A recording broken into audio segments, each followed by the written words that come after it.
Well, hello there. It is great to see you again, and welcome back to another installment of Wealth Insights, strategies for pursuing an amazing life of significance. I am your host and moderator, Ryan Ruff. Hey, and as always, we have the star of our show, Mr. Mitch Silberman, joining us today from Silberman Wealth Strategies in sunny California. He'll be joining us today for another wealth management related discussion. As you know, that's what we do here on the show. We take the same conversations, strategies, and solutions that Mitch is having with his clients on a regular basis, and we're bringing them to you right here on this show, talking about what makes them successful strategies, why they're beneficial in the first place, and really getting into the weeds of some of these conversations. Today, I'm excited about today's conversation because as Mitch and I were preparing for this episode, we were talking about who makes up, a lot of the discussions that Mitch is having with his clients. Well, it's people that are interweaving themselves with different wealth managers because, hey, let's face it, as wealth accumulates, problems accumulate. You've heard us talk about this on this show before. Well, we're going to get into that today. Really, this idea of, is my advisor still the right one for me? Let's face it, life changes and therefore circumstances changes. So let's bring Mitch aboard and get right into this question of, is your advisor still the right one for you? Mitch, how are you doing today? Good to see you. Welcome aboard. Ryan, always great to be here with you and our audience. Absolutely, Mitch. Appreciate you carving some time out of your day to be with us here on the show. Mitch, let's get right into this idea. In fact, I was having a conversation with my parents the other night that had them over for dinner. And, they've had the same wealth manager, Mitch, for almost 20 years now. Obviously, a lot of things have happened. I came and went through college, moved into my own house. Their dad had retired. Mom's on the cusp of retirement. So there's a lot of things happening in that 20-year span of life that they've had their same wealth manager. That being said, I'm thinking to myself, is he still the right person for you? Given all these circumstances, all these things changing. Mitch, before we get into maybe their scenario, maybe we just zoom out for a second. Talk to me about this whole concept, this idea of outgrowing your wealth manager. Where do you see it and what do you make of it? It's a great question, Ryan. I salute those that have chosen to work with a financial advisor. I've always said there's the do-it-yourselfers, which obviously they don't work with someone like me. And then there's those that say, hey, I'm really good at this career, or I'm really good at making money, but I don't have the time, the expertise and knowledge, the desire to do it myself. So they've chose someone to work with. And I think that's fantastic. Obviously, mine's a highly biased opinion. Of course you should work with someone like me. But so I salute you that have an advisor. And what I would encourage you to do is start wondering, sit with your spouse, or if it's just you, and just say, where have we come from? Where are we going? Is this still the right person? And so you might ask, well, how often does this person reach out to me? Do they really know me? Do they understand my family, my dreams, my goals, my desires, my concerns? Or is it just they make some great investment recommendations and we chat now and then? So I think first you start with, what is it you want out of an advisor? And then you say, is my current advisor really giving that to me? Maybe it was great. In fact, I'll give you a real life example, Ryan. Years ago, my attorney called me up and he said, hey, I have a client that I want to refer to you. And I said, wonderful, of course. And I said, tell me a little bit about the situation. And the client, one of the first things that he said, Ryan, was that the client's already with fill in the blank, some financial advisory firm. And I said, well, then why are you referring them to me? And this is kind of a stark example. He said, well, the client said, we've been with the same advisor for 10 or 15 years and we like him, we trust him, he's great with the few $100,000 we have with him. But we're about to sell our company for $20 million. We don't think this advisor is the kind of person we want to entrust $20 million to. So they reached out to their attorney and said, who could you recommend we speak with? And fortunately, it was me. So that is a stark example of maybe outgrowing an advisor. No, I appreciate it. Anytime you share examples with us here on the show, Mitch, it's always beneficial for our audience specifically to just put it to real life circumstances. So in getting into real life circumstances, real life, I mean, hey, we all have goals, visions, aspirations for the future. And as our wealth changes, we want to figure out how the wealth can help us achieve X, Y, and Z goals, aspirations, and desires. So talk to me about this idea. And I know we've chatted about it on past episodes before of, hey, your wealth plan, it's not a one size fits all. It's not a one and done type thing. Talk to me about how, as your circumstances change, the general need for somebody that does factor in your goals and aspirations, why that's so important.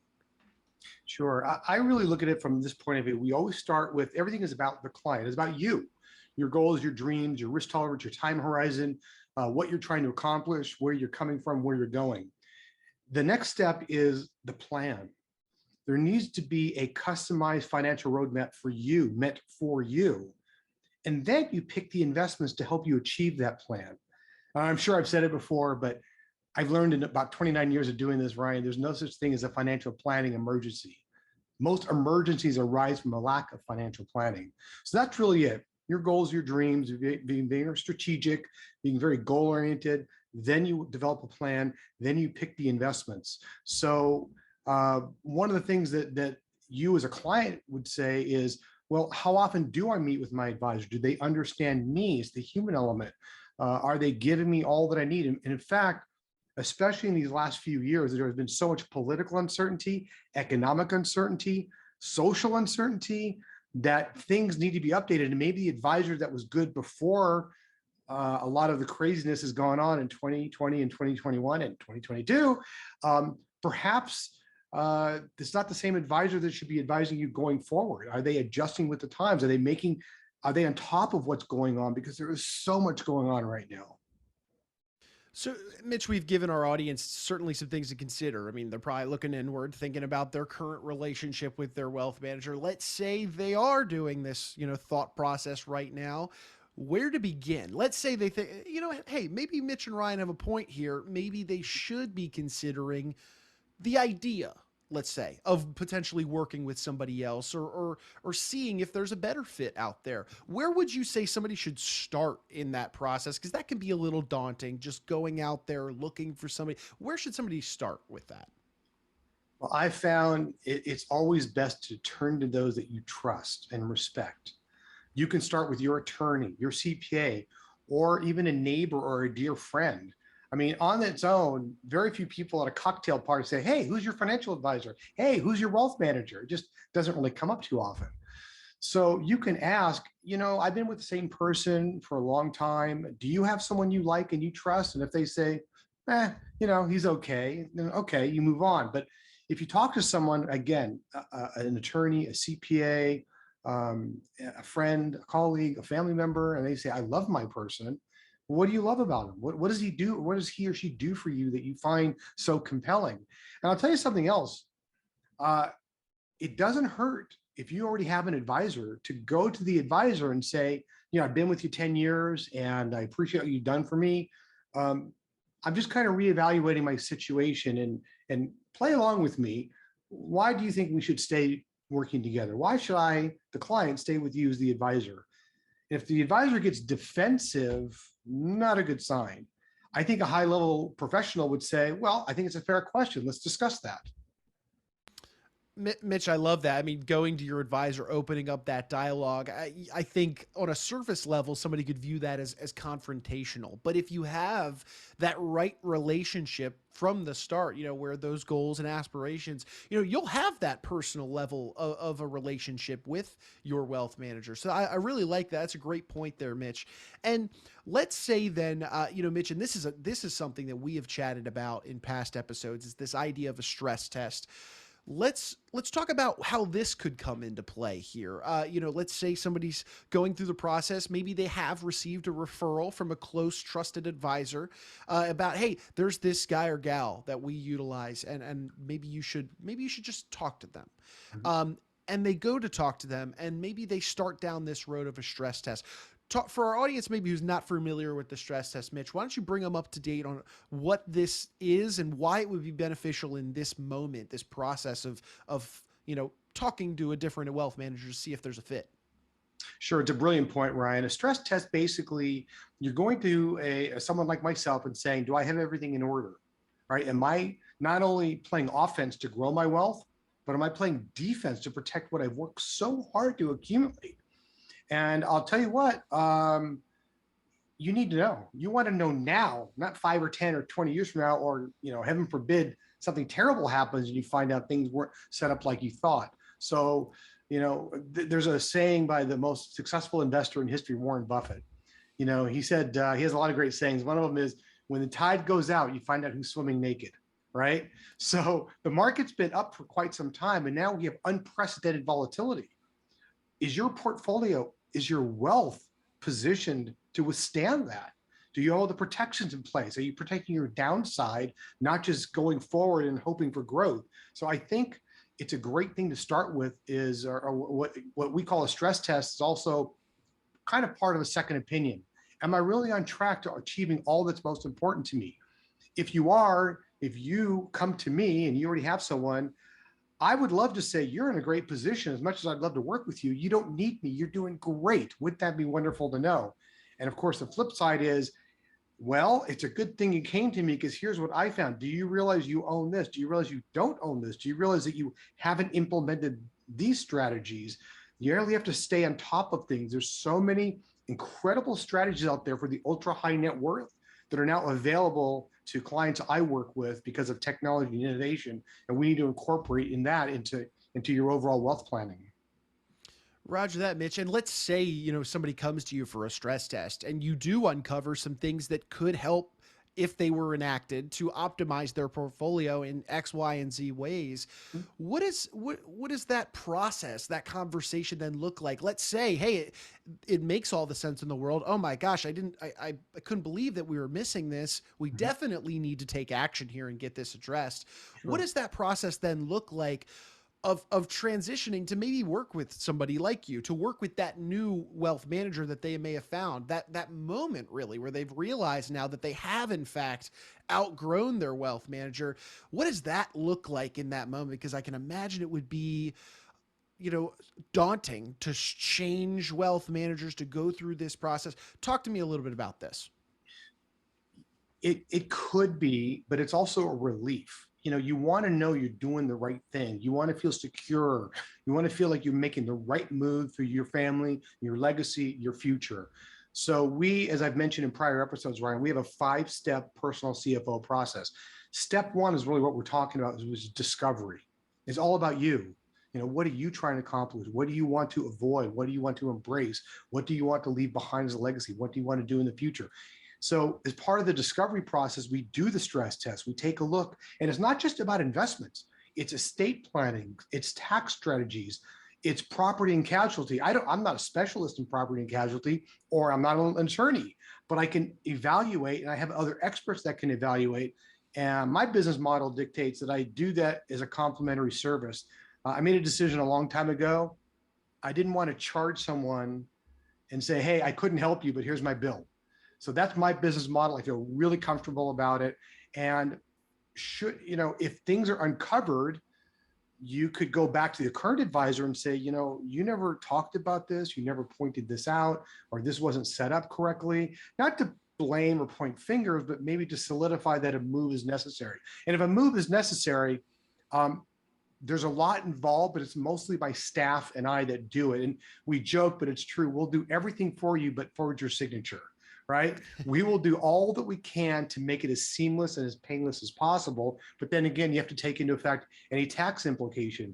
As some of the viewers may know, I'm a recovering CPA. So I passed the CPA exam in 1986. That's my background. So I don't do it anymore, but I'm always focused on the tax impact of anything that we're doing. I hear you loud and clear, Mitch. And Mitch, if somebody out there is they're weighing their options here in their head, they're thinking about this idea of getting out, getting that stress test, maybe getting that second opinion, and maybe they're interested in just reaching out to you and your team. Hey, they're watching this episode. They maybe like the idea of this 5-step personal CFO process, which, by the way, of course, for our audience who's been with us before, we've covered that whole process in a prior episode. So I'd highly recommend traveling back and checking that one out. But let's say somebody out there, Mitch, they're interested in you and Silberman Wealth Strategies. Maybe they want to come to you for that stress test and evaluate to see whether or not their wealth manager is still the right fit for them. What would be the best way to reach out to you and your team to just open up a dialogue? It's always best to go to our website, www.silbermanwealth.com, and it's B as in billion.